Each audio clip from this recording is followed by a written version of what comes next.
L'iPhone 13 est en approche, impossible de ne pas en parler cette semaine dans Monde Numérique. Mais on va aussi parler de l'entreprise Apple, toujours plus puissante, ça fait grincer des dents. On écoutera un observateur avisé, l'ancien patron de Microsoft France, Christophe Holnet. Ils sont devenus effectivement ultra dominants et ont contribué largement à la richesse d'Apple qui se comporte dans son environnement quasiment comme un régulateur lui-même. Et il a un avis plutôt tranché sur la question, Christophe Holnet.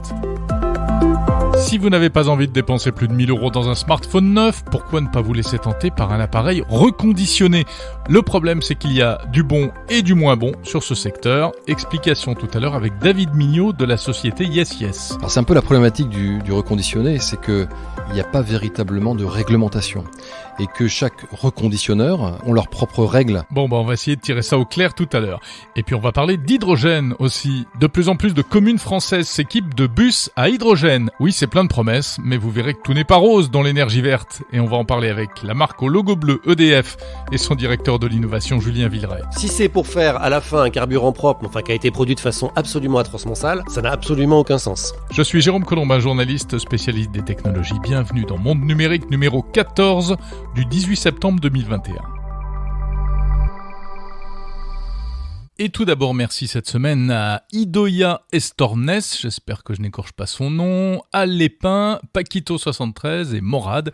Merci à vous pour vos messages et commentaires sur les réseaux sociaux et sur les plateformes Apple Podcast, Podcast Addict notamment.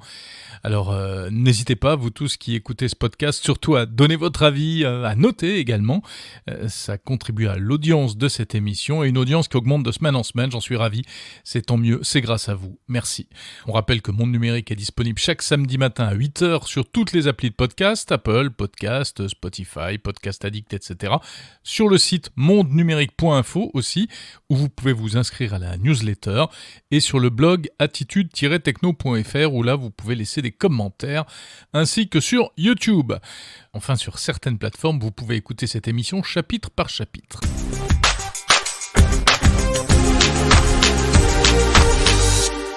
Un design sans grand changement, mais plus de puissance, plus d'autonomie aussi. Si vous vous demandez ce qu'il y a de neuf dans le nouvel iPhone 13, ça va aller assez vite en réalité. Mais il y a quand même quelques petites choses à raconter, hein. Le keynote de présentation de cet iPhone 13, c'était donc mardi 14 septembre. Les produits, eux, sortiront le 24 septembre. Je dis bien les produits, puisque, comme c'est désormais la règle, il n'y a pas un seul, mais plusieurs, quatre nouveaux iPhones, hein.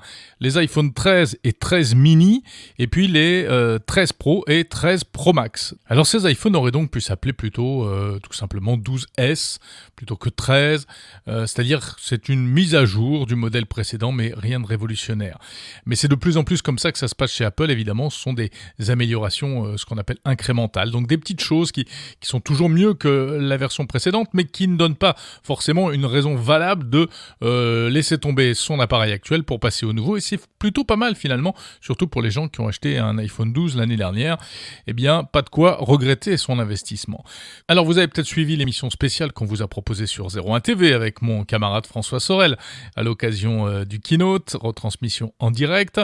Donc le design de l'iPhone 13 reste inchangé, à part en haut de l'écran cette encoche, cette inélégante encoche qui est un peu plus petite mais qui est toujours aussi présente, et puis à l'arrière les objectifs photo qui eux changent de position, en tout cas sur le modèle 13 simple. Au lieu de se retrouver l'un au-dessus de l'autre, ils sont désormais en diagonale. Voilà, pas de quoi fouetter un Apple Addict évidemment, mais c'est ce qui différenciera la nouvelle version de la précédente lorsqu'on les trouvera négligemment retournés sur une table de bistrot. L'autonomie de l'iPhone 13 est améliorée, nous dit Apple. Bon, à vérifier évidemment, mais on nous annonce 2h30 de plus grâce au nouveau processeur qui est utilisé, qui est la puce A15 fabriquée par la marque à la pomme, hein. Et puis grâce aussi à une batterie plus grosse. En fait, c'est intéressant, ils ont complètement redesigné l'intérieur, ils ont réussi à réduire la taille de certains composants, ils ont réorganisé ce qu'il y a à l'intérieur de la boîte pour permettre de loger une batterie un peu plus puissante. La nouveauté la plus waouh, elle est du côté de l'enregistrement vidéo avec le mode cinématique. Alors ça c'est nouveau, c'est un truc qui va permettre de tourner des vidéos en faisant la mise au point de manière précise sur une partie de l'image et en laissant le reste flou. Un peu comme pour la photo, mais pour la vidéo. En fait, quand vous allez filmer, eh bien, vous pourrez faire comme il y a au cinéma, c'est-à-dire faire le focus sur une personne qui est au premier plan, puis sur une autre qui est au deuxième plan. Ou par exemple, lorsque vous filmez une pièce, eh bien, si quelqu'un rentre dans le champ, c'est elle qui va être mise en avant. La mise au point va se faire sur cette personne. Alors c'est assez étonnant. C'est le premier constructeur au monde à proposer ça. C'est géré pour partie automatiquement grâce à du machine learning. Le système a regardé ce qui se faisait dans les films et a appris que, par exemple, si quelqu'un tourne la tête pour regarder un objet situé à l'arrière-plan, eh bien, il faut faire la mise au point et le focus sur cet objet à l'arrière-plan. Et puis on peut aussi le faire manuellement en cliquant sur l'écran. Évidemment, ça ne changera pas la face du monde ni les usages pour le commun des mortels. Ce sont des fonctions très professionnelles, amusantes peut-être, spectaculaires aussi, mais pas de toute première nécessité, il faut quand même l'avouer. Néanmoins, c'est l'un des points forts de cet iPhone 12. Comme tous les constructeurs, en fait, Apple essaye d'inventer des tas de petites choses liées à la photo, parce qu'on peut faire aujourd'hui des choses absolument fabuleuses grâce à l'intelligence artificielle. En fait, tout ça, c'est du traitement de données, c'est du logiciel. Et c'est ça qui est absolument stupéfiant. Et cela ne va pas cesser de s'améliorer. Dans les années à venir, on verra encore plus de phénomènes étonnants en matière de traitement d'images grâce à l'intelligence artificielle. Bon, toute autre chose qu'on peut signaler dans ces nouveaux modèles d'iPhone, tiens, l'aspect environnemental, on n'en parle jamais, mais finalement c'est quand même pas mal. Il y a beaucoup d'efforts qui sont faits pour la réutilisation de produits recyclés. Alors, Apple nous explique dans le communiqué de presse, je vous cite, que les lignes de plastique qui font office d'antenne sont fabriquées à partir de bouteilles d'eau en plastique recyclé. Et puis l'iPhone 13 utilise également des terres rares et de l'or recyclé. Voilà pour cet appareil qui sortira le 24 septembre à partir de 900 € pour l'iPhone 13 et de 1159 € pour l'iPhone 13 Pro, comme son nom l'indique, qui est destiné a priori à un public un peu plus professionnel. Les iPhone 12 et 12 Pro, donc les modèles d'avant, eux, restent disponibles, mais ils voient leur prix baisser sur certains sites marchands, ça peut même aller jusqu'à moins 200 € de réduction, c'est pas mal. Et puis il y a également deux nouveaux iPads qui ont été annoncés par Apple, un iPad standard et un iPad mini avec un petit look très sympa qui ressemble à l'iPad Pro, donc avec ses bords un peu carrés. Enfin, une nouvelle watch arrive sur le marché, c'est la Series 7, avec très peu de différence en réalité, là encore. Un écran très légèrement plus grand, même si la taille de la montre elle-même ne change pas, mais pas de capteur supplémentaire, donc pas de fonction réellement nouvelle, notamment pas de capteur de température comme on s'y attendait éventuellement.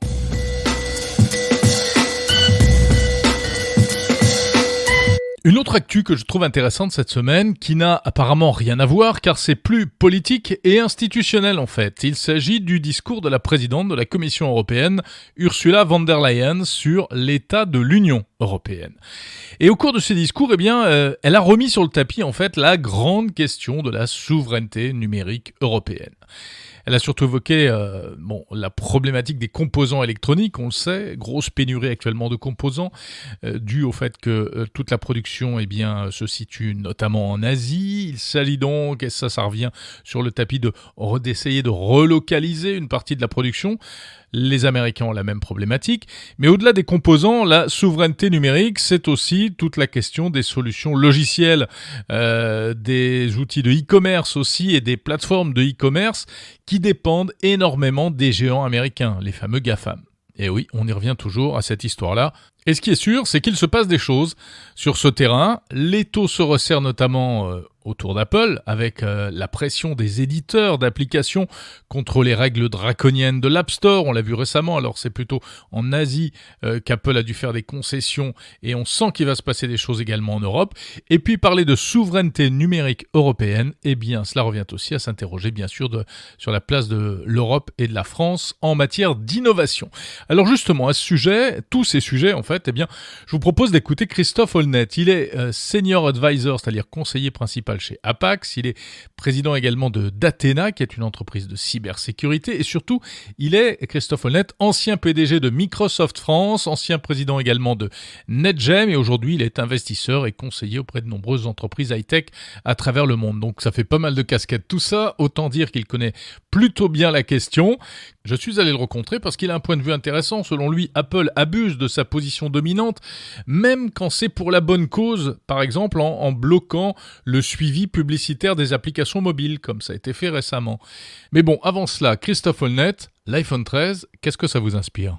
Effectivement, cette annonce de l'iPhone 13, et le chiffre 13 s'annonce probablement comme un porte-bonheur pour Apple. Ah ouais, pourquoi ? Tout simplement parce que la migration vers la 5G va être un facteur fort d'adoption de l'iPhone, et qu'on a vu que voilà, ils ont eu une croissance raisonnable sur l'iPhone 12, mais qui a été quand même très soutenue. Et que là, il va y avoir une migration forte dans les années qui viennent. Pourtant, on a l'impression que la 5G en Europe, ça passionne pas les foules. Hein. Non, mais je pense que c'est un facteur, à un moment donné, un checkbox, si je puis dire, que les utilisateurs voudront avoir, et ce sera un des éléments qui feront qu'on migre et qu'on change son téléphone. Au-delà du renouvellement naturel qui se passe pour Apple. Alors il y a l'aspect produit, l'aspect technologie, et puis il y a l'aspect entreprise. Apple aujourd'hui est devenu un véritable monstre, sans que ce soit d'ailleurs péjoratif, mais c'était un pionnier. Aujourd'hui, c'est une très grande entreprise de technologie. Est-ce qu'elle est trop grosse finalement ? Oui, vous avez raison, et c'est fabuleux de voir ça. Vous vous rappelez que j'ai une carrière un peu longue, et c'est vrai qu'au début des années 2000, Apple était considérée comme une société qui allait disparaître, et finalement qui s'est réinventée avec l'iPod, et puis tout un ensemble d'éléments, finalement en surfant sur le fait que sur l'expérience client finalement, puisque le monde informatique est un monde B2B, il est devenu un monde B2C, et Apple finalement a pris 20% de ce marché mondial, mais 20% du marché des utilisateurs et des consommateurs qui sont les plus riches et les plus profitables.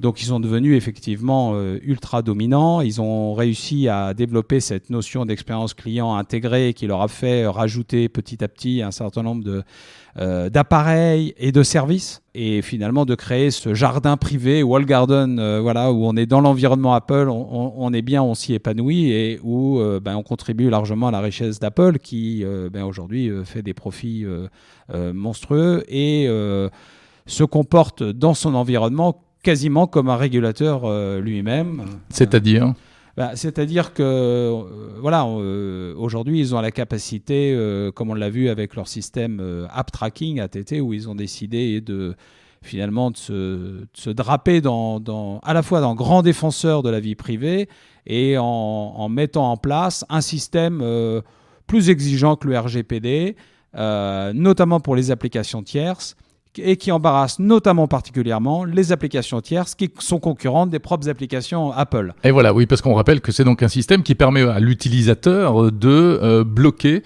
le suivi par des applications tierces. Alors, le consommateur est content en apparence, mais effectivement, les applications en question... C'est-à-dire qu'aujourd'hui, vous avez un message un peu agressif qui arrive et qui vous dit « Est-ce que vous voulez vraiment que cette application vous suive partout où vous allez ?» Vous avez... moins de 20% des gens qui répondent oui.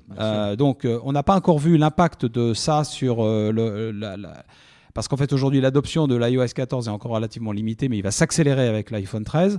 Et donc, on va commencer à avoir des applications qui vivent de la publicité ciblée, ne plus pouvoir l'utiliser et avoir une diminution de leurs revenus publicitaires. Or, c'est quand même... la part de revenus majeure des applications. On peut prendre, Spotify ou d'autres. Ouais. Et puis des applications françaises, des applications européennes également, qui essayent de se faire une place. Finalement, Christophe Holnet, la place des innovateurs européens là-dedans. Alors d'abord, Apple, on n'aura jamais d'Apple européen. Aujourd'hui, c'est difficilement envisageable. Ni de Google, ni de Microsoft. Oui, absolument. Moi, je pense que c'est un mirage, une lubie et un gaspillage d'argent que de penser on va faire un Google européen, un Apple européen. Je pense que la bonne stratégie, c'est certainement d'avoir une approche européenne. Aujourd'hui, on voit que des plaques tectoniques se dessiner, la plaque américaine, la plaque d'influence chinoise, et on pourra en parler, c'est un vrai sujet en tant que tel. Et puis l'Europe qui malheureusement n'arrive pas suffisamment à agir comme un ensemble cohérent. Voilà. Et il y a plusieurs éléments. Le premier, c'est ne pas vouloir répliquer les GAFA. La deuxième chose, c'est se dire, finalement, se positionner sur les nouvelles vagues d'innovation et faire en sorte que des géants européens puissent émerger sur ces nouvelles innovations. Ça peut être autour de la 5G, de l'IoT, de la smart l'intelligence city, artificielle, du quantique, de l'intelligence artificielle, et de mettre en place un système de financement. Et je crois qu'il y a eu beaucoup de progrès qui a été fait en la matière. On le voit avec la French Tech, mais on le voit partout au niveau européen. Je dirais avec maintenant un accent beaucoup plus fort à mettre sur les fonds qui investissent longtemps dans la durée, sur le growth. Et parce qu'en fait, on voit que des succès comme Amazon, par exemple, ont été possibles parce que vous avez eu des investisseurs qui ont financé à perte pendant des années et à perte exponentielle. Il faut qu'on ait cet écosystème financier. Et puis le troisième élément, c'est d'avoir une régulation. Alors vous allez me dire, comment peut-on réguler avec nos petits bras en Europe? On a un atout énorme, c'est notre marché. On a 500 millions d'utilisateurs. Si on était capable de... tout simplement, il n'y aura pas de souveraineté sans puissance. Donc il faut faire valoir notre puissance. Notre puissance, c'est notre marché. C'est ce qui se fait quand même aujourd'hui avec le RGPD, le règlement sur la protection des données, puis les projets de directives sur les services, sur le commerce, les fameux DSA, DMA. Exactement. Je pense que ça va dans... En tout cas, le DMA et le DSA et le DMA va dans le bon sens. Donc de dire... vous ne pouvez pas avoir accès à ce marché-là impunément sans respecter nos règles. Et c'est quoi, selon vous, Christophe Holnet, le next big thing, la prochaine innovation majeure de rupture, notamment en Europe? Les innovations, elles sont aujourd'hui dans la capacité à combiner des avancées technologiques dans des solutions pour les utilisateurs. Je crois que si vous prenez, par exemple, une réussite comme Uber, objectivement, il n'y avait pas d'innovation technologique. C'était la capacité à intégrer la mobilité, le GPS, le marketing, et de mettre tout cela au service d'une application qui répond à un besoin client. Et je crois qu'aujourd'hui, il y a une gamme d'innovations disponibles qui souvent sont trop de la technique pour la technique, alors qu'elles ont un potentiel de bénéfice pour l'homme si elles sont combinées ensemble avec une approche d'expérience client. Et je crois que la valeur ajoutée, elle viendra beaucoup par l'expérience client, et qu'il y a encore, de ce point de vue, des terrains d'innovation très importants pour les années à venir. Merci Christophe Holnet, investisseur et conseiller principal chez Apax Partners.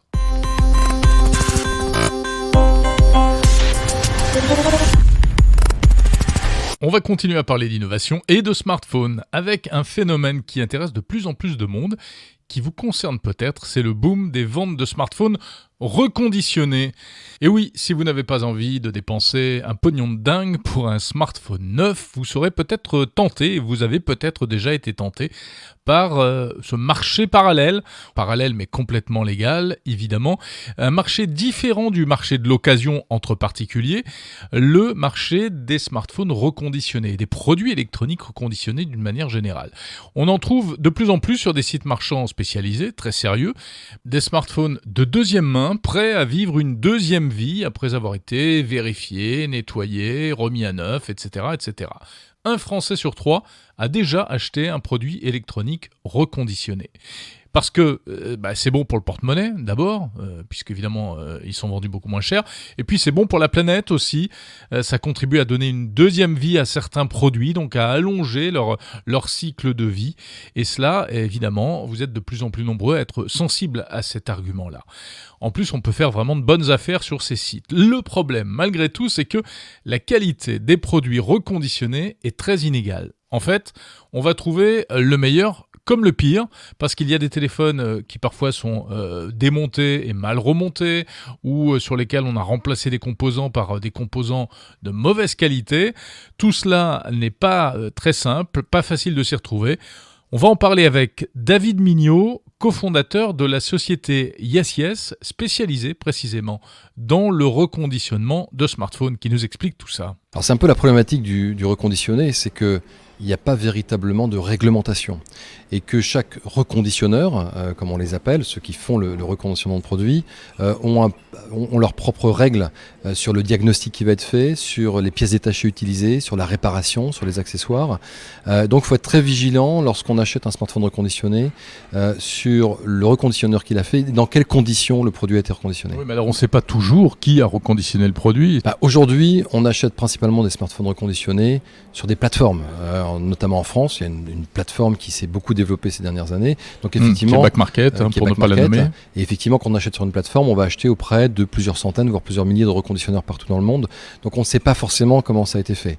En revanche, si vous achetez auprès de reconditionneurs français, vous pouvez voir tout simplement sur leur site quels sont les critères sur lesquels ils ont changé les batteries par exemple, quelles sont les qualités des pièces détachées, les garanties qui sont offertes, les chargeurs, les accessoires qui sont livrés avec, pour être rassuré sur le fait que votre smartphone reconditionné ne va pas durer 2 ou 3 mois, mais véritablement 1 à 2 ans. Alors c'est un peu le credo de ISIS, c'est là-dessus que vous voulez aujourd'hui vous imposer. Vous êtes un reconditionneur français et vous essayez de créer véritablement des produits reconditionnés de bonne qualité, c'est-à-dire que vous misez précisément, notamment sur la qualité. Oui, parce que c'est l'enjeu, vous le disiez, si on n'est pas rassuré sur la façon dont est reconditionné le smartphone, c'est un marché qui ne va pas se développer, il faut qu'il se développe.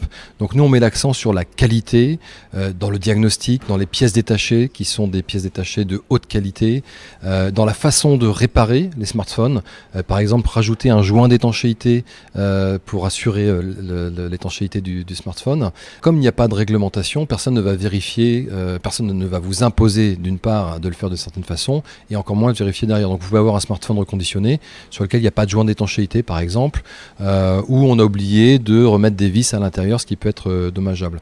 Donc nous on veille à ça. Et le dernier point important, c'est l'accessoire, le chargeur qui va être livré avec.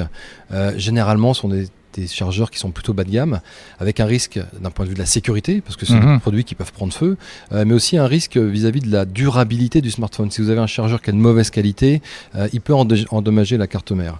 Donc nous on a fait le choix de fabriquer nos propres accessoires qui sont éco-conçus, pour être complètement cohérents, mais surtout pour les iPhones certifiés Apple, MFI, Made for iPhone, et donc ils garantissent la meilleure qualité de charge sur un iPhone. Et puis vous êtes allé jusqu'à même créer des emballages, du packaging à votre marque et qui lui est aussi éco-conçu. Oui, parce que là aussi, quand on a démarré sur ce marché, au départ, on achetait des emballages qui étaient déjà tout faits, mais avec une particularité un peu spéciale qui était qu'il y avait du plastique dedans. Et donc on s'est dit, mais c'est pas cohérent, il y a quelque chose qui ne va pas. Donc on a développé notre propre packaging qui effectivement, comme vous le disiez, est en carton 100% recyclable, carton FSC, issu de forêts éco-gérées, encre végétale, colle végétale. Et donc on est parfaitement cohérent dans cette démarche environnementale avec en plus, comme je vous le disais, ces accessoires de charge qui sont éco-conçus. Quel type de produit est-ce que vous rachetez et revendez chez ISIS ? Alors on reprend tous les iPhones à partir de l'iPhone 6S, jusqu'au plus récent, et les Samsung sur les gammes Galaxy S à partir du S7. On reprend également les consoles de jeux, puisqu'on a lancé les PlayStation 4 reconditionnés, donc on reprend les PlayStation 4, et puis on va lancer prochainement des iPads et des MacBooks, donc on offrira aussi à nos clients la possibilité de nous revendre leurs vieux iPads ou leurs vieux MacBooks. Donc essentiellement des produits Apple. Des produits Apple, effectivement, parce que c'est ceux qui sont demandés dans le reconditionné, c'est eux qui ont le plus la cote, et donc du coup on adapte notre offre à ce qui est demandé par les consommateurs. En ce qui concerne les pièces détachées, vous dites qu'il y a plusieurs qualités de pièces détachées, mais on sait qu'Apple ne revend pas, ne fournit pas de pièces détachées. Comment est-ce que vous faites ? Vous n'avez pas de pièces authentiques Apple d'une certaine manière ? Non, alors on peut trouver des pièces d'origine reconditionnée, mais il est vrai qu'Apple ne vend pas ces pièces détachées. Et donc c'est un peu à qui que ce soit dans le monde. À personne en tant que reconditionneur. Ils les revendent à des réparateurs, à des centres agréés, mais pas à des reconditionneurs. Et donc se pose la problématique de la qualité. Et donc où trouver ces pièces détachées ? Donc ce sont généralement des pièces dites compatibles, mais comme vous pouvez l'imaginer, avec des qualités qui sont très variables. On est sur un marché de prix et donc la tentation peut être grande de dire je vais prendre un écran qui est 2 fois moins cher que celui-ci. Oui, mais 2 fois moins cher, donc aussi peut-être un peu plus jaune, le tactile qui fonctionne moins bien et rapidement des problèmes qui vont arriver. Vous l'avez compris, notre politique c'est de prendre les écrans de qualité supérieure qui ont la même qualité qu'un écran d'origine Apple. Alors il y a une autre particularité chez ISIS, c'est que vous êtes véritablement une entreprise française, vous voulez développer une filière en France, enfin en tout cas vous êtes implanté en France, hein, c'est ça ? Oui, c'est ce qu'on défend parce que qui dit reconditionné dit engagement. Engagement éco-responsable, on en a parlé, mais c'est également un engagement social. Donc nous, l'objectif est de reconditionner en France, de créer de l'emploi en France. Donc 100% de nos salariés sont en France et notre reconditionnement se fait en France. Et en plus, on favorise la réinsertion avec la mission locale de Caen où on est implanté, avec Pôle emploi. 60% de nos techniciens ont moins de 25 ans et sont issus de programmes de réinsertion. Donc ils n'ont pas toujours les compétences pour réparer des téléphones, mais on les forme et donc ils se réinsèrent comme ça progressivement dans la société. Et vous allez ouvrir, ou vous avez déjà ouvert, un magasin physique, ce qui est assez rare finalement dans ce secteur.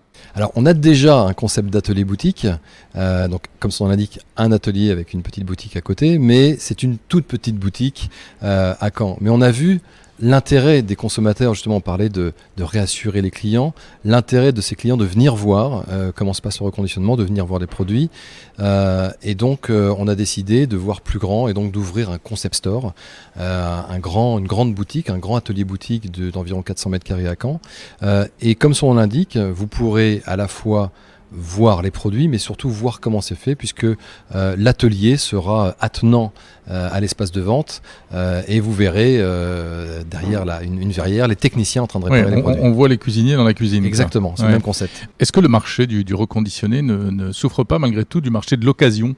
Si j'ai un smartphone dont je ne me sers plus, est-ce que j'ai pas plus intérêt à le vendre sur le bon coin 3 fois plus cher qu'à Yes 3 fois moins cher? Alors pour la revente, pourquoi pas effectivement, vous pouvez avoir des opportunités plus intéressantes. Encore faut-il trouver le bon acheteur, encore faut-il avoir envie d'aller donner rendez-vous je ne sais où derrière l'église pour vendre le téléphone avec quelqu'un qui peut-être va renégocier à la dernière minute et puis finalement bon bref, mais techniquement oui ça peut être plus intéressant. En revanche du côté de l'acheteur il est évident qu'un smartphone reconditionné apporte des garanties que n'apporte pas un produit d'occasion, notamment parce que au-delà de l'aspect extérieur, les rayures ou quoi que ce soit, c'est toute la partie intérieure qui est importante, la batterie. Est-ce qu'elle est encore de bonne capacité ? On en parlait tout à l'heure. Est-ce que si l'écran est échangé, il était de bonne qualité ? Est-ce que les joints d'étanchéité sont là ? Et puis s'il y a quoi que ce soit, je ne vais pas redonner rendez-vous à celui qui me l'a vendu. Donc ça reste quand même une garantie supérieure d'acheter du reconditionné par rapport à de l'occasion. David Mignot, il y a ce projet de taxe sur les produits reconditionnés. Donc l'idée c'est de taxer les produits reconditionnés pour les ayants droit de la musique, etc., au même titre qu'on taxe les produits neufs. Est-ce que ça risque pas de donner un coup d'arrêt au développement de cette activité ? C'est pas une bonne nouvelle parce qu'effectivement, le reconditionné reste un marché avec des marges qui sont faibles et rajouter une taxe sur ce marché, c'est pas en tout cas inciter le développement d'une économie qui est plus vertueuse, qui est plus verte. Donc on comprend difficilement cette décision, si ce n'est pour des questions économiques des ayants droit. Et oui, elle peut affecter très clairement les acteurs de reconditionné français, je précise bien français, parce que tous les vendeurs étrangers qui vendent sur les plateformes ne seront pas affectés par cette taxe. Je doute fortement que le vendeur chinois ait déclaré à l'État français ce qu'il a vendu. C'était déjà pas le cas sur la TVA. Donc oui, il se peut qu'il y ait des conséquences et on espère encore que cette taxe au final ne sera pas complètement validée. Il y a des recours qui sont en cours pour éviter cela. Merci David Mignot et on va donner l'adresse de votre site yes-yes.com.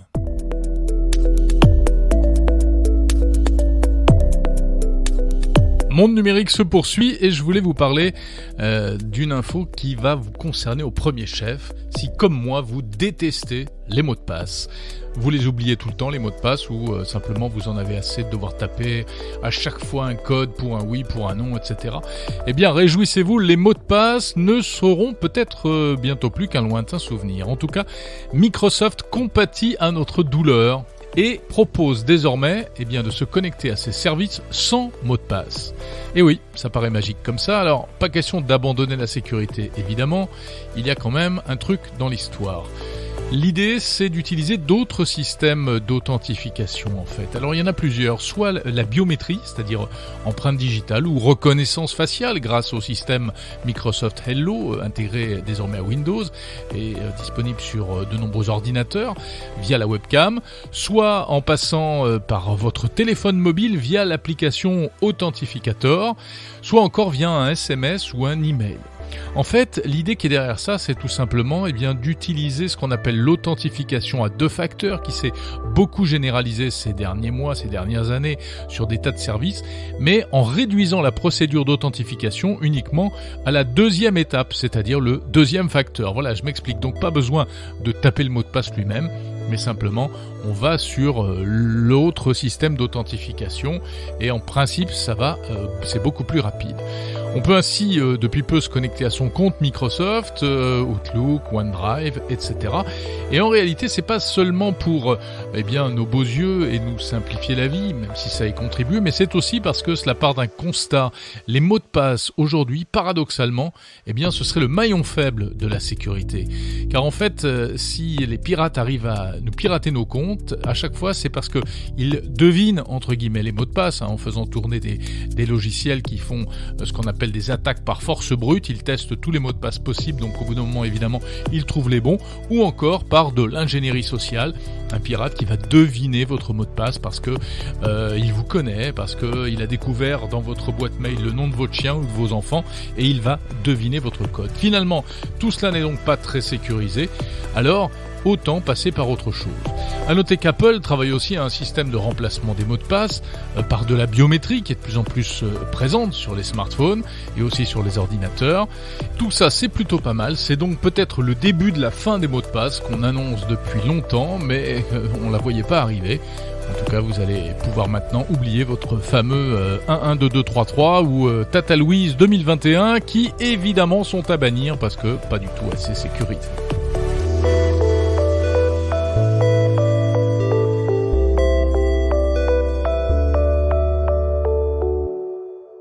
Pas besoin de mot de passe pour prendre le bus, et notamment le bus à hydrogène.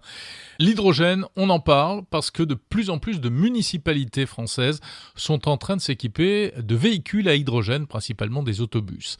Il y a eu plusieurs annonces ces derniers jours. Il y a même des trains à l'hydrogène. Alstom annonçait récemment un train à hydrogène dans le Nord.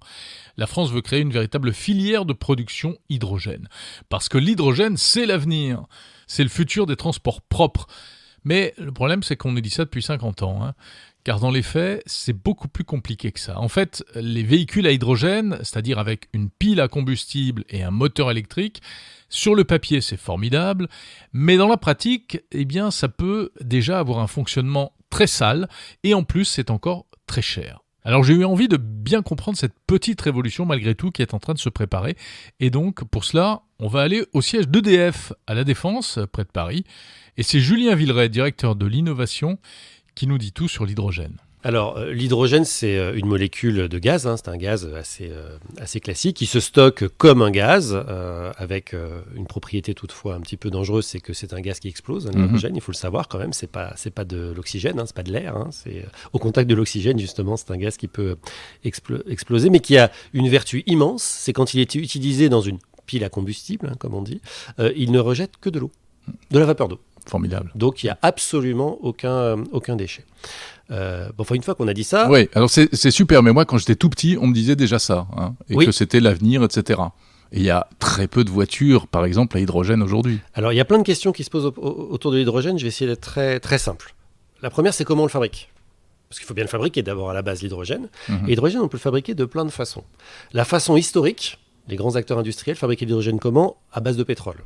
Donc, ah oui, là, non. Bien sale. Mauvais plan. Quoi. Donc, si c'est pour faire à la fin un carburant propre, qui a été produit de façon absolument atrocement sale, ça n'a absolument aucun sens. Donc, très clairement, ce qu'on appelle l'hydrogène gris, c'est un hydrogène largement utilisé dans le monde entier, mais c'est pas du tout de ça dont on parle. Parce que si on parle de ça, autant aller ouvrir des centrales à charbon. Je veux dire, ça n'a aucun sens. Donc, nous, on parle d'hydrogène vert ou d'hydrogène bleu, c'est-à-dire produit à partir d'électrolyse, bref, d'électricité, renouvelable ou nucléaire. Et donc là, tout d'un coup, on a un hydrogène qui est propre, puisqu'il n'a pas émis de CO2, il n'a pas créé de déchets, il est vraiment très vertueux. Donc c'est déjà cet hydrogène-là dont on parle.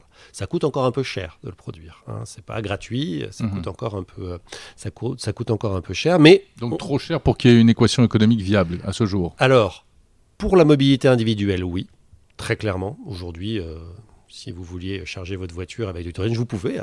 C'est possible techniquement, ça existe même dans certains pays, dans certaines stations, mais ça vous coûterait beaucoup plus cher, 4, 5, 6 fois plus cher qu'un plein électrique ou un plein de pétrole.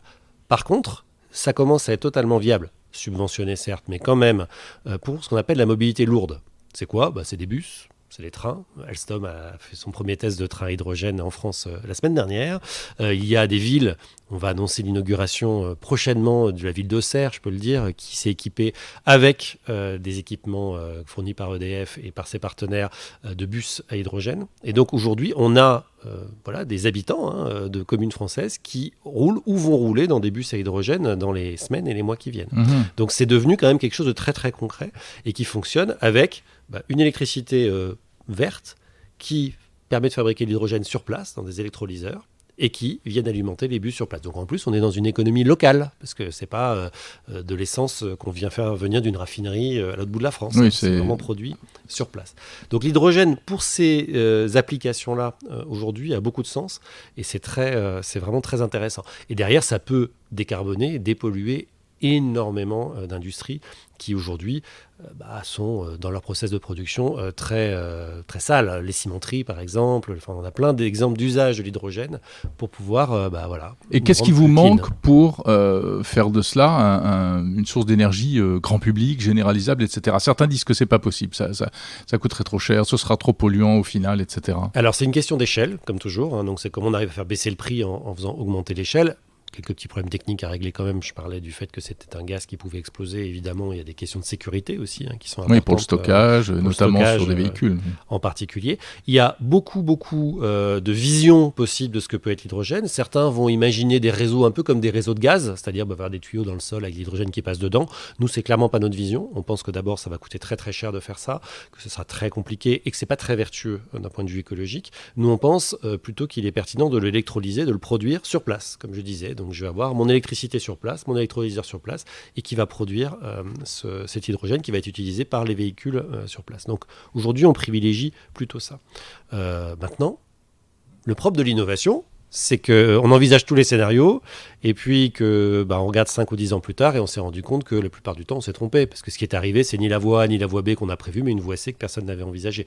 Donc on verra bien ce que ça donnera.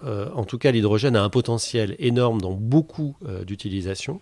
Et puis il ne faut pas oublier que derrière, quand on parle d'hydrogène pour la mobilité en particulier, une voiture à hydrogène, en fait, c'est une voiture électrique. Oui, bien sûr. Un bus à hydrogène, c'est un bus électrique. Ouais. À la fin, tout ça se retransmet, se retransforme. Mais il faut un peu de batterie. Il faut moins de batterie, mais il en faut quand même un peu, non ? Un tout petit peu, mais c'est vraiment très très peu pour le coup. Ouais, pour le coup, c'est là où on économise en termes de poids environnemental. Exactement. Sur la batterie. Exactement. Ouais, d'accord. Bon, c'est pour quand ça ? Alors c'est, je le disais, c'est pour demain. C'est demain. Auxerre, c'est demain. Ah, mais c'est vraiment demain. Pour le coup, c'est au mois d'octobre que sera inauguré ce dispositif. Et donc là, c'est dans les mois qui viennent, on va voir des ouvertures dans toutes les grandes villes de France qui ont fait ce choix-là de stations hydrogène avec de la mobilité hydrogène. Pour les camions, on voit bien que les grands transporteurs aussi sont assez intéressés par ça. Alors ceux qui font du transport, en tout cas en zone de proximité, ça peut être très intéressant dans les villes. Enfin, on voit bien qu'il y a plein d'usages possibles. Donc, on l'a bien compris, l'hydrogène, c'est encore loin d'être la panacée, mais c'est plein de promesses et ça continue d'évoluer. Julien Villeray, directeur de l'innovation d'EDF. Et je vous invite à écouter l'interview long format de Julien Villeray en bonus de Monde Numérique. On y parle d'hydrogène, mais aussi de nucléaire et aussi d'un autre truc assez fascinant qui est la captation de CO2 des énormes machines qui récupèrent le gaz carbonique dans l'air. Ce CO2 qui nous pose tellement de problèmes, qui est cause de réchauffement climatique, et pour le transformer en toutes sortes de choses, des cailloux, du ciment, etc. Voilà, interview bonus de Julien Villeray à retrouver gratuitement sur le fil du podcast Monde Numérique.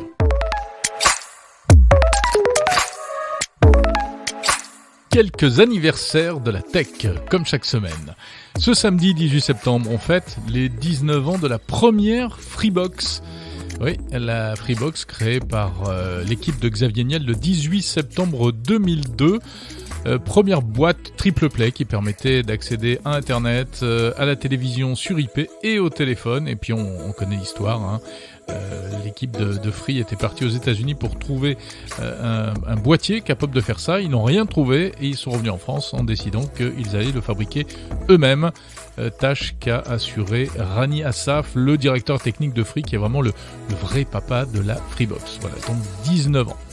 On en parlera plus tôt l'année prochaine quand ça fera les 20 ans de la Freebox. Autre anniversaire le 23 septembre, la semaine prochaine. Ce seront les 19 ans du navigateur Mozilla Firefox. Logiciel libre issu, dérivé de Netscape Navigator. Les plus anciens s'en souviennent. Firefox qui d'abord s'appelait Phoenix, puis Fireboard avant de s'appeler Firefox, qui est soutenu par la Fondation Firefox, une organisation à but non lucratif, et Firefox qui a connu 70 versions, pas moins. Ça existe encore évidemment, vous pouvez le télécharger. Voilà, si vous voulez en savoir plus sur ces anniversaires, sur bien d'autres également, rendez-vous sur le site tech-time.fr.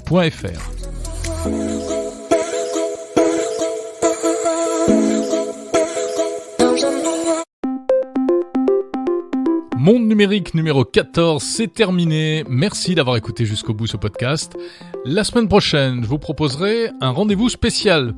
En effet, car Monde numérique est partenaire du France Digital Day. C'est un grand événement consacré aux startups qui se tiendra à Paris jeudi 22 septembre. Il y aura plein de beaux mondes, des personnalités de l'écosystème entrepreneurial français. Et donc, ce sera l'occasion de rencontrer des start-upers, des innovateurs, des investisseurs aussi. Et je vous proposerai une série d'interviews réalisées à l'occasion de ce France Digital Day. Si vous êtes de passage dans le coin d'ailleurs jeudi prochain, n'hésitez pas à venir faire un petit coucou. Voilà, une fois encore, n'oubliez pas de noter, de commenter ce podcast. N'hésitez pas à dire ce que vous en pensez pour renseigner les autres utilisateurs qui passent par là. C'est important. Vous pouvez également m'envoyer vos messages sur Twitter, #Monde Numérique, ou sur mon blog attitude-techno.fr. Sans oublier le site pour s'abonner au podcast, quelle que soit la plateforme sur laquelle vous voulez l'écouter, monde numérique en un seul mot.info. Voilà, j'ai tout dit. Je vous salue, fans de tech, à samedi prochain.